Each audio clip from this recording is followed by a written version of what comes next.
बहुत बहुत शुक्रिया कामरान मोहम्मद साहब। और यहाँ पे झांसी चौक की सरजमीन पे ऐतिहासिक चौक है, जहाँ से कोई भी सरकार हो या शासन हो, प्रशासन हो, यहाँ से जब कोई आवाज़ निकलता है तो पूरे बिहार के अंदर में गूंजता है। ये सोशल मीडिया का ज़माना है। सोशल मीडिया आज की डेट में सबसे बड़ा हथियार है। चाहे आप झांसी चौक में कीजिए या किशनगंज की धरती पे कीजिए, आपका आवाज़ सरकार तक पहुंचने में कामयाब हो जाता है। मीडिया आपका साथ दे ना दे, लेकिन सोशल मीडिया आपका इतना बड़ा हथियार है कि आपको सरकार तक पहुंचने में वो आपका आपका जो है कामयाबी पहुंचा देता है।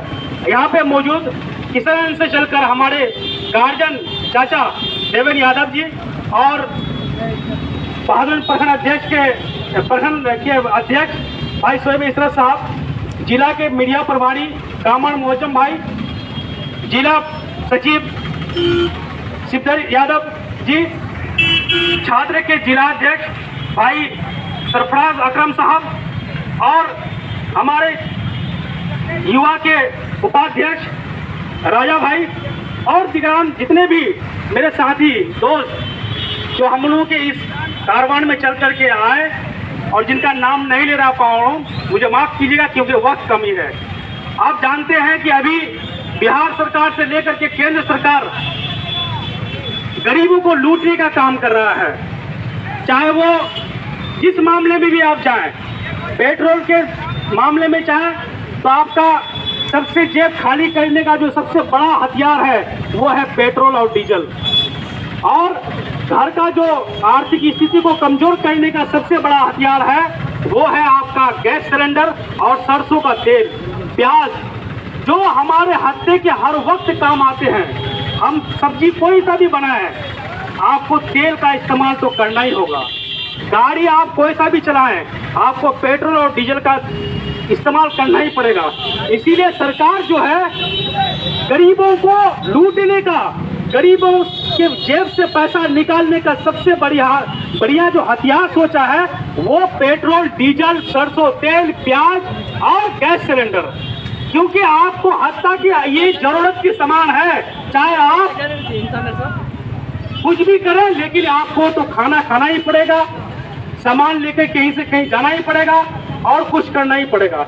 इसीलिए दोस्तों, इस सरकार के विरोध में अगर हम लोग आज रोड पे खड़े हैं तो हम सिर्फ अपने लिए नहीं खड़े हैं, ये आम आवाम की समस्याओं को लेकर के हम लोग खड़े हैं। हम कहीं से भी अपने स्वार्थ के लिए नहीं खड़े हुए हैं। हम यहाँ पे अपने स्वार्थ के लिए भाषण नहीं दे रहे हैं।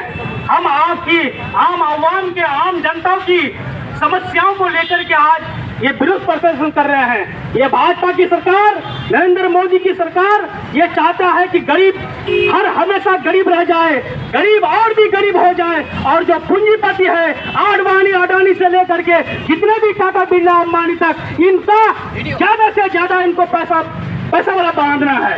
ये चाहता वही है, क्योंकि जब इलेक्शन आता है तो इनका जो फाइनेंशियल होता है, पैसा खर्चा करने वाला होता है, वो अडानी अंबानी टाटा बिरला होता है। ये हमारे कोई गरीब गुरबे लोग उनको चंदा नहीं देते हैं, वो बड़े बड़े पूंजीपति लोग चंदा देकर के इनको जिताने का काम करता है। इसीलिए ये उनको बढ़ाने का काम करते हैं। जब सरकार में ये बैठ जाता है तो इनको बढ़ाने का काम करते हैं। आज हजारों करोड़ों अरबों रुपए के मालिक वो आदमी कभी लाइन पे नहीं लगा, कभी लॉकडाउन उनके लिए नहीं हुआ, लेकिन हम जैसे गरीबों के लिए आप रोड पे क्या दुकान पे भी अगर कोई सामान खरीदने के लिए जाते थे तो आपको पुलिस लेकर के मारने का काम करता था, पिटाने का काम करता था, और पेशेंट लेकर के हॉस्पिटल जाने के लिए आप तड़प जाते थे, लेकिन आपको कोई सुविधा नहीं मिलता था। ये सरकार हमारी जो सुविधा है, जो हमारी गाड़ियां हैं, जो हमारी सुविधा के सामान है, उसको लूटने का काम किया है। इसीलिए इस सरकार के विरोध में हम लोगों को एकजुट होने की जरूरत है। दोस्तों, अगर आप एकजुट नहीं हुए तो सुन लीजिए, कल होकर के आपका इतना बुरा हाल, बदतर हाल होने जाएगा जिसका कोई अंदाजा नहीं लगा सकता है। क्योंकि आप देखते हैं मजदूरी जो 300 रुपया था वो आपका 250 रुपया हो गया है, 200 रुपया हो गया है। यहाँ तक कि बहुत से ऐसे आदमी हैं जो 2 दिन मजदूरी करते हैं, 4 दिन बैठ के खाते हैं और 4 दिन के बाद फिर 2 दिन को कमाने के लिए जाते हैं, निकलते हैं। लोगों के पास पैसा नहीं है, मकान नहीं बनता है और रोड सड़क की काम नहीं होता है कहीं पर भी, आप देख लीजिए। इसीलिए इस नीतीश कुमार और बिहार सरकार से लेकर के केंद्र सरकार के विरुद्ध हम लोग को आवाज उठाने की जरूरत है। अगर आप आवाज नहीं उठाएंगे तो आपके मुस्तकबिल बहुत खराब हो जाएगा।